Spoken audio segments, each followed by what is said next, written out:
Nah, hanya saja kita tidak tahu apakah sesuatu yang kita tidak sukai itu benar-benar dibenci oleh Allah. Itu kita tidak tahu, atau itu adalah sebagai ujian yang Allah ingin memberikan sesuatu yang lebih besar di balik ujian itu. Oleh karenanya Rasulullah SAW itu memberikan cara kepada kita untuk bersyukur, untuk memuji kepada Allah Subhanahu wa taala. Di saat kita mendapatkan sesuatu yang menyenangkan, kata Rasulullah. Kalau kita pagi-pagi ini mendapatkan sesuatu yang kita bahagia, mendapatkan sesuatu yang kita inginkan, maka kita bersyukur dengan kalimat Alhamdulillahilladzi bi ni'matihi tatimmus shalihat. Itu kata Rasulullah SAW. Jika kalian mendapatkan sesuatu yang menyenangkan, maka bersyukurnya dengan mengucapkan Alhamdulillahilladzi bi ni'matihi tatimmus shalihat. Alhamdulillah, segala puji bagi Allah. Alladzi bi ni'matihi, yang dengan nikmatnya, alladzi tatimmu apa? Tatimmu bi ni'matihi as-shalihat.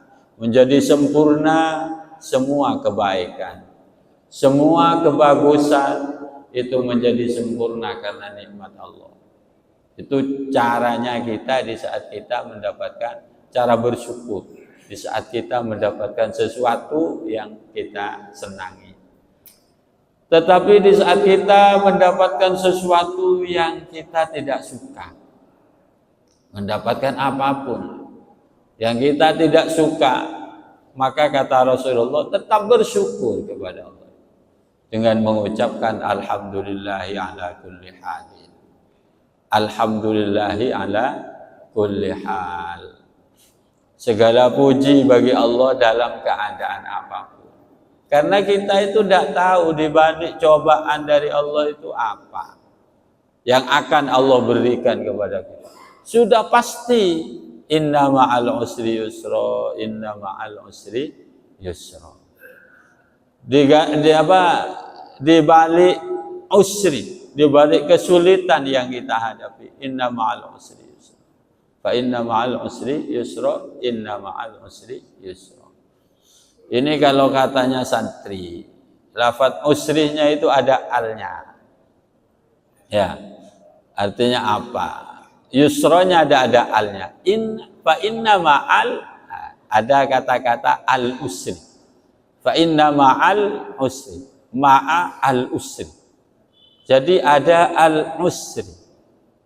Tapi yusronya itu tidak ada alnya. Fa inna ma'al usri yusra. Inna ma'al usri yusra. Kalau ada kalimat yang alnya diulang 2 kali, disebut 2 kali. Kalimat ini disebut pakai al 2 kali. Fa inna ma'al usri, yang di belakangnya inna ma'al usri. Jadi al-usrinya sama-sama disebut pakai al. Yusronya ada alnya. Yusro. Yang pertama yusro, yang kedua yusro. Itu apa artinya? Fa inna ma'al usri, sesungguhnya bersama kesulitan atau dibalik kesulitan adalah yusro. Adalah suatu kebahagiaan, suatu kemudahan. Itu katanya santri, kalau alnya itu disebut diulang 2 kali, maka usri yang pertama dengan usri yang kedua itu satu kesulitan.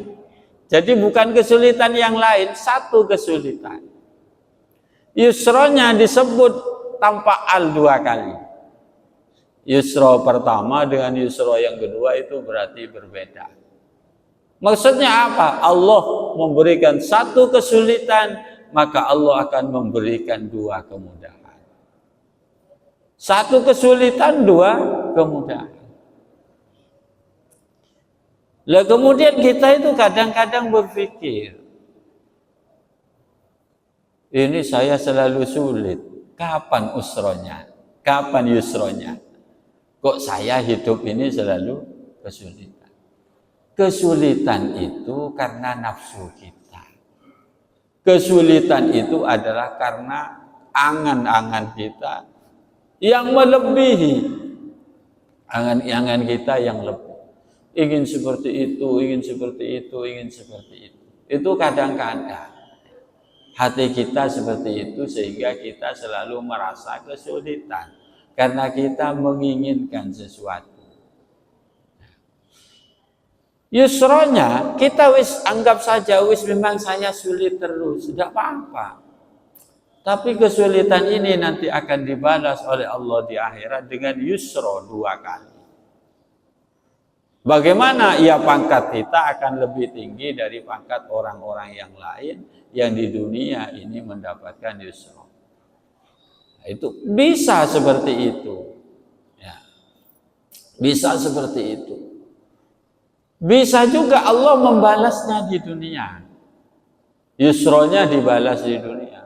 Tapi kita itu jangan bahagia kalau kita dibalas enak-enak terus di dunia itu. Apalagi kita banyak maksiat tapi enak terus. Tidak pernah sholat, rezekinya lancar. Tidak pernah puasa, rezeki semakin banyak. Saya ini kalau tidak sholat, rezeki saya lancar misalnya. Saya kalau tidak sholat, itu jangan enak-enak kalau seperti itu. Ya, karena nanti di akhirat takut dikatakan azhabtum thayyibatikum fi hayatikumud dunya wastamta'tum biha. Azhabtum thayyibatikum, kamu telah menghabiskan enak-enak kamu di dunia. Jadi kamu jangan minta enak-enak di sini. Nah, ini yang dikhawatirkan. Di akhirat itu dikatakan oleh Allah, mana ya Allah balasan untuk saya, kebaikan saya? Azhabtum thayyibatikum fi hayatikumud dunya. Kamu telah menghabiskan enak-enakmu di dunia itu. Wastamta'tum biha, kamu sudah senang-senang di dunia. Kenapa kamu masih minta senang-senang di sini? Ya, itu. Jadi kalau kita itu kurang dekat dengan Allah, tetapi rezeki kita kok dilancarkan oleh Allah. Apa yang menjadi keinginan kita itu kok dilancarkan oleh Allah. Yaitu kita harus khawatir seperti itu. Dulu Sayyidina Umar pernah mengucapkan ini, kalimat ayat ini kepada para sahabat. Di zaman Umar itu kejayaan Islam itu memang luar biasa. Sayyidina Umar mampu mengalahkan 2 kerajaan besar, yaitu Romawi dan Rom dan Persia. Di zaman dulu itu ada 2 kerajaan besar. Ada kata sekarang itu seperti Amerika, kayak Cina begitu. Itu Arab yang saat itu dianggap negara kecil yang tak ada apa-apanya oleh 2 negara besar ini. Ternyata mampu mengalahkan 2 negara besar. Mampu dikalahkan.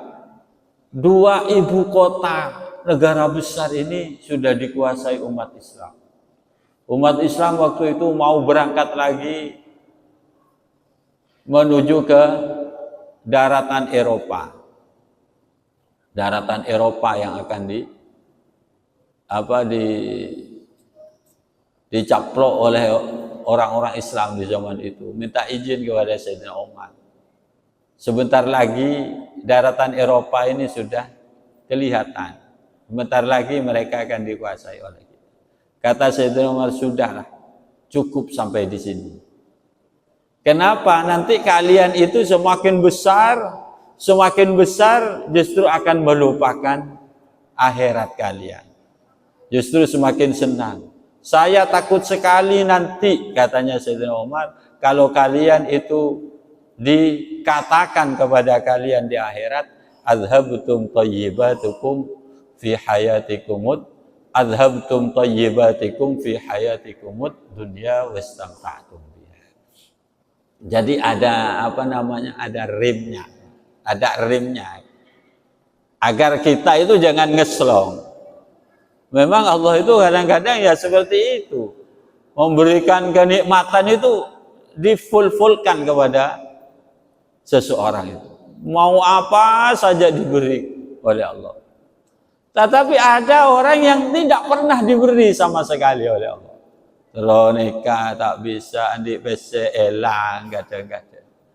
Sudah ada di tangan, kita bahagia dengan uang ini, uang yang sangat sedikit, kadang-kadang membahagiakan kita. Oh, tahu-tahunya hilang. Wah, kita kemudian bersedih. Wah, ini kok hilang rezeki saya. Kadang-kadang Allah juga begitu. Ditambah keluarga sakit, anak sakit, ini masuk rumah sakit. Wah, apa usaha kita anjlok. Ya juga kadang-kadang Allah memberikan seperti itu. Tetapi kita juga jangan bersedih. Artinya Allah memang dengan kekuasaannya mau berbuat apapun. Wallahu la yus'al amma yaf'al wa hum yus'alun. Allah itu tidak ada yang tanya mau buat apa, mau bikin apa pada kita. Kita mau protes ada atau enggak, ya tetap seperti itu ya. Mau protes ya begitu, enggak protes ya seperti itu. Lalu bagaimana? Ya sudah, kembalikan semua ini kepada Allah Subhanahu wa taala. Bahwa Allah dengan maha kuasanya, kita tetap mengucapkan alhamdulillahi ala kulli hali. Ada cerita begini di dalam kitab itu. Orang yang selalu diberi bahagia oleh Allah, itu karena ingin disiksa di akhirat. Orang ini mendapatkan kebahagiaan, apa yang dia inginkan semuanya didapat. Hampir mati, itu ditanya oleh Allah kepada malaikat. Wahai malaikat, sudahkah dia mendapatkan apa yang dia inginkan? Sudah Tuhan. Masih tersisakah keinginan dia yang belum dia capai? Ada ya Allah. Apa? Dia ingin ini ya Allah. Sudah kasihkan. Kasih dia itu, kasih. Misalnya terus nambah bine kan karena tak bisa. Pikirannya bergempang. Berin. Ingin ini, kasih dia itu. Kenapa ya Allah dikasih semua? Ingin saya habiskan semua keinginan dia, kenikmatan dia, ingin terpenuhi di dunia ini. Nanti di akhirat saya tidak akan beri dia bagian. Itu ada ya. Ada orang yang digitukan oleh Allah. Sebaliknya juga ada orang yang keinginannya itu tidak pernah dikasih oleh Allah. Tidak pernah dikasih dia itu. Sampai hampir mati, dia ini ditanya oleh Allah ke malaikat itu. Orang ini yang dia inginkan sudah masih ada yang dia tercapai. Semua keinginan dia ya Allah tidak ada yang tercapai. Kecuali satu. Sekarang dia ingin minum madu katanya. Madunya sudah ada di depan dia. Tumpahkan madu itu biar dia tidak minum madu katanya. Jadi madunya mau diambil, mau diminum itu tumpah. Kemudian oleh Allah dia dimatikan. Kenapa ya Allah seperti ini? Karena aku ingin memberikan semua kenikmatanku kepada dia itu nanti di akhirat. Biarkan dia di dunia tidak mendapatkan apa-apa. Nah ini rahasia dari Allah Subhanahu wa taala. Jadi di saat kita bahagia, maka kita alhamdulillah alladzi bi ni'matihi tatimmus shalihat. Seperti apa yang dikatakan oleh Nabi Sulaiman.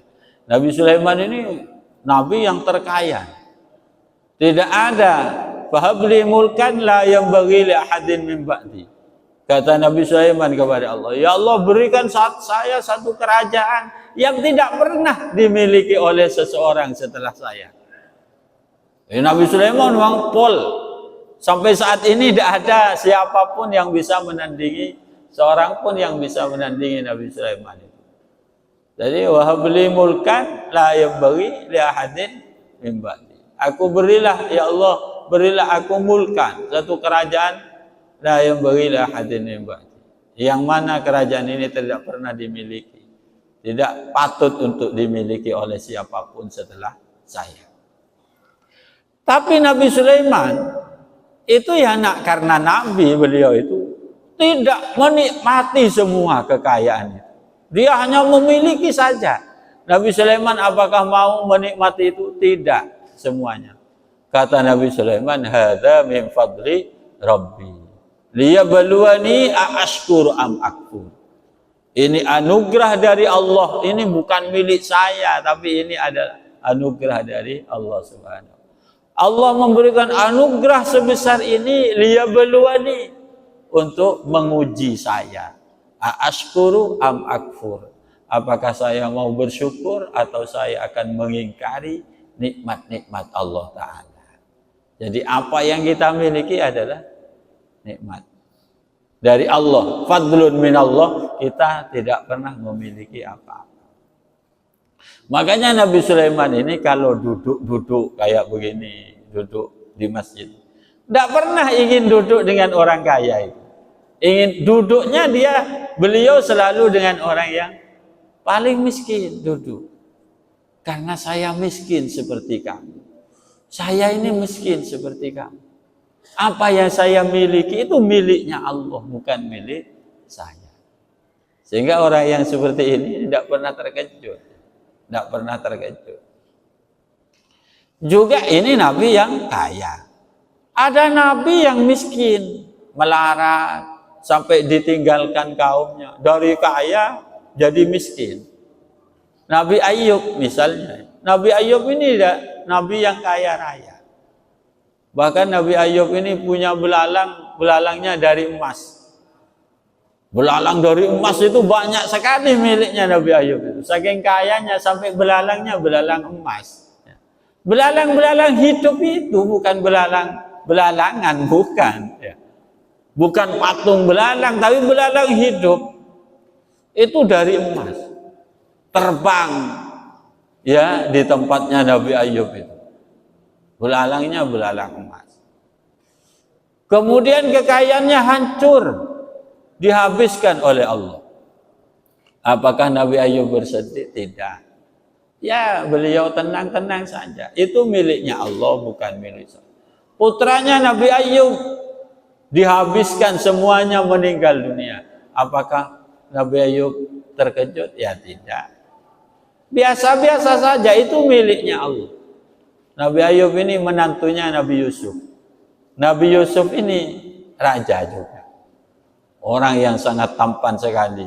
Insya Allah putranya seperti, putrinya itu juga seperti Nabi Ayub, mungkin cantik sekali. Nabi Yusuf.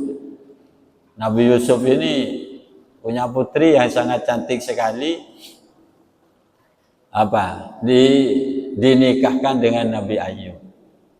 Nah, tentunya mertuanya raja kan gitu kan. Tentunya sangat kaya sekali. Tapi pada akhirnya Nabi Ayub ini ya jatuh miskin dan bahkan sakit-sakitan. Sudah akhirnya sakitnya sampai parah. Sampai Nabi Ayub itu ditinggal oleh istrinya. Istrinya Nabi Ayub itu banyak. Yang hanya setia menemani Nabi Ayub ya yang putrinya Nabi Yusuf itu. Yang putrinya Nabi Yusuf. Jadi beliau itu ya kalau dalam cerita sampai ulatnya itu kelihatan memakan kulit dan dagingnya. Beliau itu diam saja. Suatu saat sampai pada puncak keparahannya,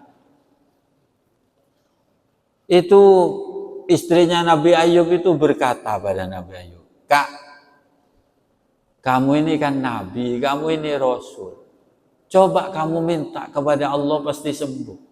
Ya Allah, sembuhkan saya." Pasti Allah menyembuhkan karena doa sampean pasti terkabul. Apa katanya Nabi Ayub? Jawabannya, saya ini malu kepada Allah untuk minta sembuh. Malu katanya. Malu kepada Allah kan apa? Kalau minta sembuh. Kenapa malu, Kak? Saya ini sehat ini berapa puluh tahun saya sehat. Misal umur saya 50 tahun sekarang. Sehat saya ini 50 tahun. Sakit saya hanya berapa tahun ini. Padahal sakitnya sudah tahunan ini. Misal sakit saya masih 5 tahun. Umur saya ini 55 tahun. 50 tahunnya saya sehat. Kok dikasih sakit 5 tahun sudah mau minta sembuh. Saya malu kepada Allah Ta'ala. Nah ini apa namanya? Akhlak ya. Tata keramanya para nabi kepada Allah Subhanahu wa Ta'ala. Kita kadang-kadang sulitnya 1 jam. Oh ini doanya tidak pernah berhenti yang minta kepada Allah agar supaya cepat-cepat dihilangkan. Paling kesulitannya berapa? Enggak sampai setengah hari kita itu pusing misalnya. Mendapatkan sesuatu yang membingungkan, yang menyusahkan kepada kita. Hanya sekian jam sudah lupa nikmat-nikmat Allah yang sekian tahun. Nikmat ini jangan dipikir uang saja. Sehatnya kita itu nikmat. Mata kita bisa melihat. Hidung kita masih bisa bernyawa. Kuping bisa mendengar. Dan lain sebagainya. Itu adalah nikmat yang luar biasa. Nikmat ini memang tak terasa kecuali di saat kita itu sakit. Nah, baru kalau kita sakit itu terasa bahwa ini adalah nikmat. Ini adalah nikmat Allah. Kenapa? Ternyata sehat itu luar biasa nikmat. Tapi para jemaah sekalian yang saya hormati. Tapi Allah itu juga begini. Kadang-kadang orang yang suka mengeluh. Itu Allah itu juga senang. Kadang-kadang. Mengeluh, tapi asalkan mengeluhnya kepada Allah. Asalkan mengeluhnya kepada Allah. Jangan kepada manusia kalau kita itu mengeluh. Mengeluh, cerita kemana-mana. Cerita tentang dirinya. Yang kekurangan. Saya kurang ini. Aduh, punya nih, punya. Itu jangan pernah kita itu mengeluh kepada manusia. Kita itu mengeluhnya hanya kepada Allah. Barangkali rintihan kita kepada Allah itu Allah sangat menyukai, sangat menyenangi. Karena ada orang itu ya, orangnya baik, ahli ibadah, itu mengeluh terus kepada Allah. Ya Allah, gula nek tuan rajin tukang ngomel, ya Allah, pun kulaku nek mulain sampai kulaku sampai kol sanga perai setengah jam nek mangkat boleh, ya Allah nek se. Misalnya tadi, kurang neka gula kurang neka. Tapi Allah itu tetap saja seperti itu. Tidak pernah dikasih. Beliau orang ini selalu minta kepada Allah. Akhirnya malaikat yang tukang ngasih rezeki itu mengadu kepada Allah. Ya Allah, ana apa minta ereng paring ke ya Allah jangan ahli ibadah ponari kula sampai sompak sing dengan gituan gocang malaikat nih. Kula sampai kopeng nih napa cek sompak sing dengan gituan nih ya Allah. Dawuh Allah Taala. Ya torot dawuh Allah. Torot ini. Kan kok cek lebur jadi ngaki keluhannya dia kepada saya ini. Saya senang sekali. Kalau saya kasih, lah kok tak ngeding boleh katanya Allah Ta'ala. Nanti bila saya ngeluh boleh kan kok jemun iblis. Itu kadang-kadang Allah itu seperti itu. Jadi kita mengeluhnya hanya kepada Allah. Insya Allah Allah itu sangat menyenangi kita. Para jamaah sekalian yang saya hormati. Orang hidup ini memang tujuannya itu adalah mencari pangkat ya, di sisi Allah itu. Kita jangan mencari dunia kepada Allah itu. Menyenangi dunia di dalam hati kita. Kita memang harus berusaha, yang dicintai itu hanya Allah Subhanahu wa Ta'ala. Dalam keadaan apapun kita itu. Baik dalam keadaan senang atau dalam keadaan susah. Terus saya sebutkan di sini sedikit dalam kitab Hikam itu begini. Ukhruj birriyadati wal mujahadati min awsafi basyariyatika. Keluarlah engkau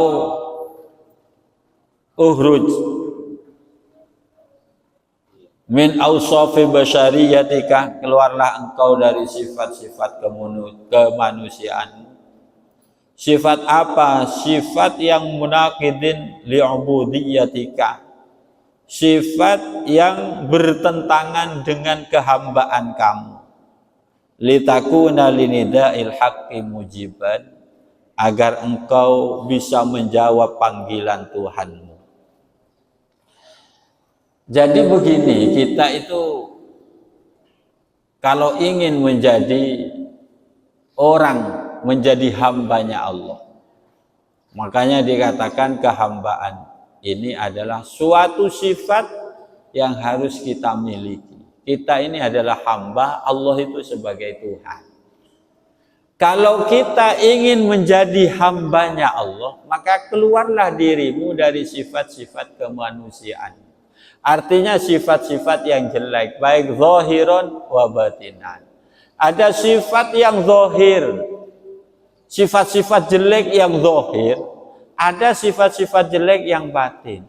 Kalau kamu ingin mujiban linida'illah, ya, kalau kamu ingin bisa menjawab terhadap panggilan Allah, Allah itu memanggil manusia itu begini, ya abdi, ya abdi, ya abdi, wahai hambaku, wahai hambaku, wahai hambaku, kata.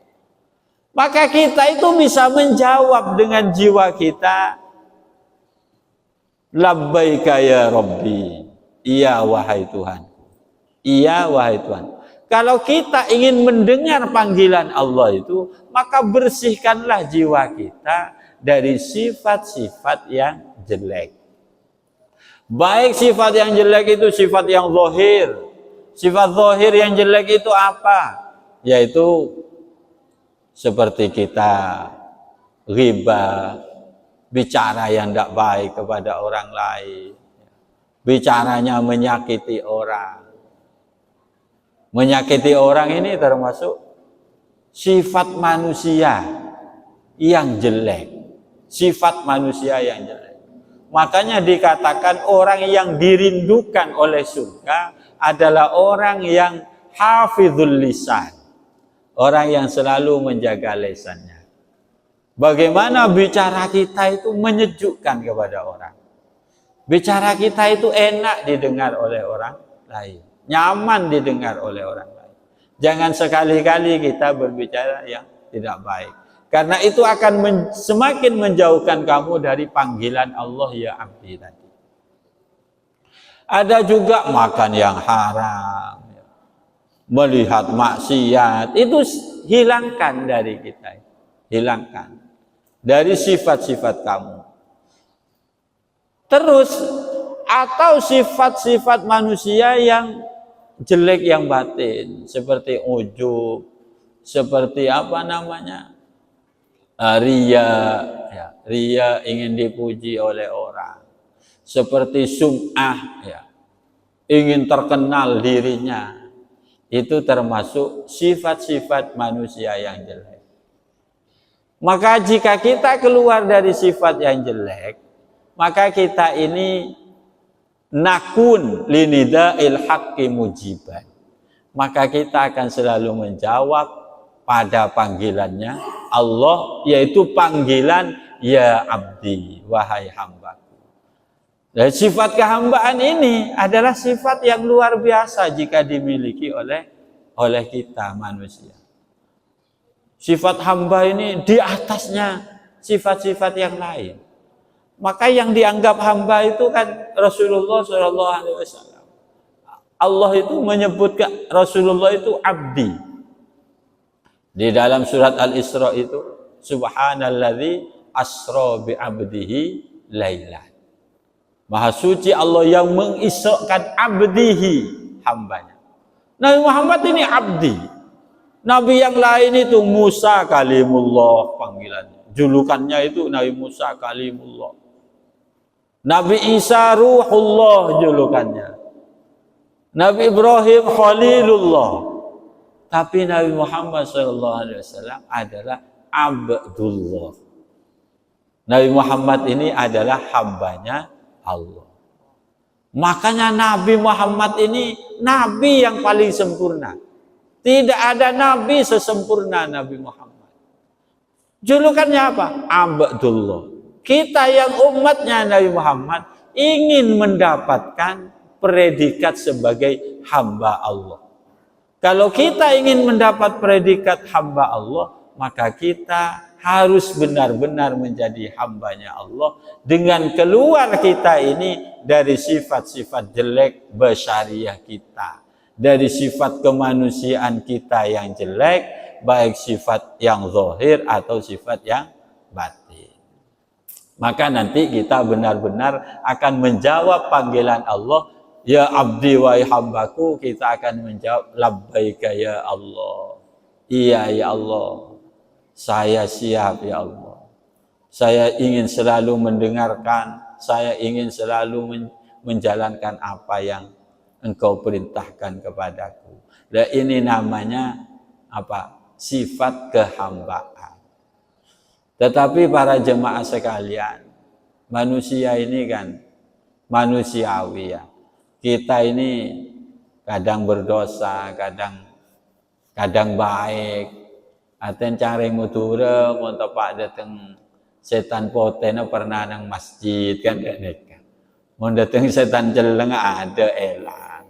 Nah itu kemanusiaan kita ya. Karena memang kita ya manusia biasa, tidak seperti para nabi, para wali enggak.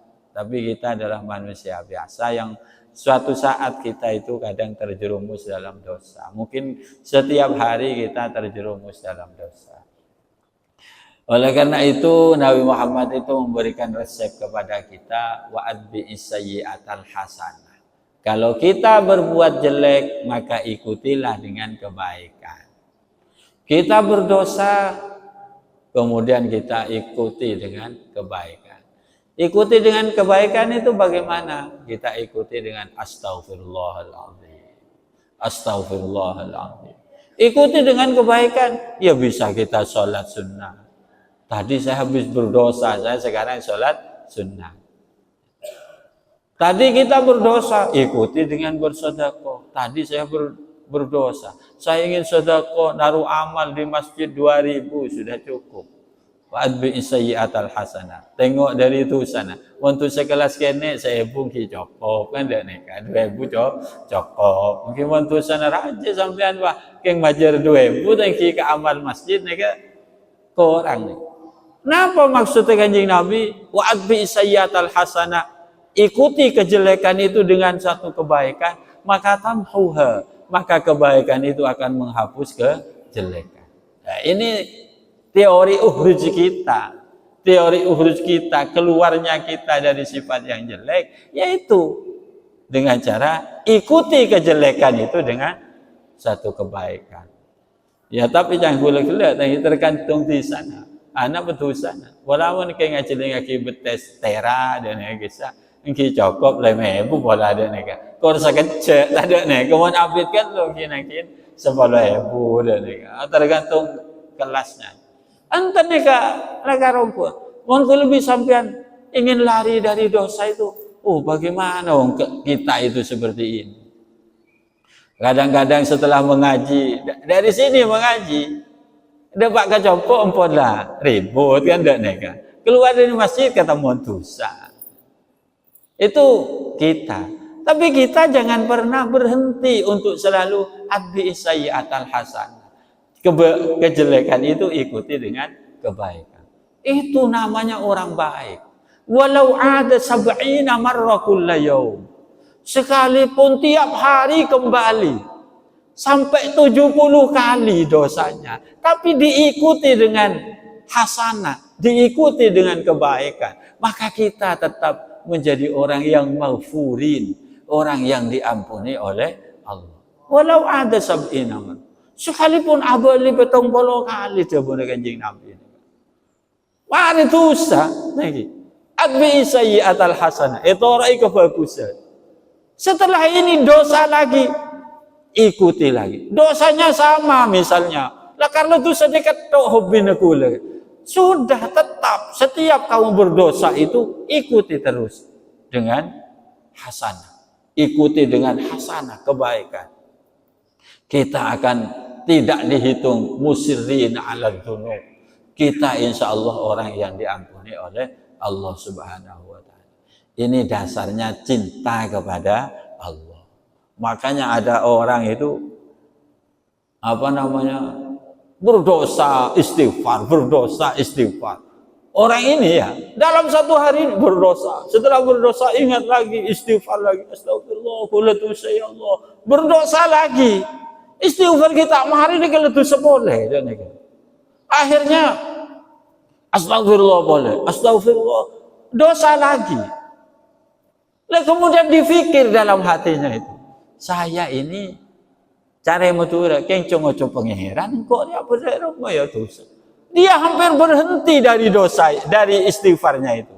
Karena nahan dosanya tidak sanggup. Mau istighfar, mau berhenti dari istighfar itu kemudian dia ini mendapatkan suatu kalimat yang sangat indah sekali. Apa kalimatnya? Ana anta ana anta. Itu awirid neka. Ana anta. Engkau wahai Tuhan, saya. Engkau adalah Tuhan, saya adalah manusia. Engkau Tuhan Maha Pengampun, saya manusia pendosa. Ana anta. Tugas sampian pangeran, tukang nyepora, tugas kula yang nyaman manusia, gitu asapora. Ini wiritan yang bikin Allah bahagia. Malaikat ini sampai tanya kepada Allah. Sudah biarkan saja dia itu. Saya senang dengan wiritannya dia itu. Saya senang dengan kalimat itu katanya. Anta, ana. Berarti sebuah pengakuan yang luar biasa kepada Allah. Yang sangat dia cintai karena Allah Al-Ghafur, Allah Ar-Rahman, Allah Ar-Rahim. Dan pengakuannya dia sebagai manusia, sebagai hamba yang tak mampu mengendalikan dirinya. Sehingga dia bisa saja berbuat sesuatu yang tidak baik. Tapi dia mengaku sebagai manusia yang la haula wa la quwata illa billah, tidak punya kemampuan, dan saya diakui sebagai Allah yang Maha Pengampun. Dan ini kan nyebabake seneng Gusti Allah Ta'ala. Sehingga akhirnya dia itu diangkat oleh Allah menjadi orang pilihannya Allah, menjadi aulia. Para jemaah sekalian yang saya hormati, dan terakhir marilah kita bahagia dengan kehadiran bulan Ramadan. Jadi kita mengangan-angan dauhnya Rasulullah SAW, Ramadan syahru ummati, bulan Ramadan adalah bulannya umatku. Ini kita angan-angan betapa bahagianya Ramadan ini sebenarnya bagi kita. Sampai Rasulullah berkata bahwa bulan Ramadan ini adalah bulannya umatku. Bulan Ramadan ini bulannya kita semuanya. Ini pujian dari Rasulullah, juga syukurnya Rasulullah kepada Allah Subhanahu wa Ta'ala karena memberikan bulan Ramadan ini adalah untuk kita semua, karena di bulan Ramadan ini dituangkan rahmat dan maghfirahnya Allah Subhanahu wa Ta'ala. Makanya setelah Ramadan itu ada namanya Idul Fitri. Kita kembali lagi ke fitrah, kepada kesucian kita. Sangat rugi sekali orang yang nututi bulan Ramadan tetapi keluar dari bulan Ramadan masih memikul dosa yang banyak. Semestinya bulan Ramadan ini adalah mesin cucinya kita, laundrynya kita dari dosa-dosa kita. Setelah selesai bulan Ramadan, kita keluar dari laundry ini dalam keadaan bersih dan suci. Para jemaah sekalian yang saya hormati, mungkin ini yang bisa saya sampaikan. Kalau ada pertanyaan dipersilakan.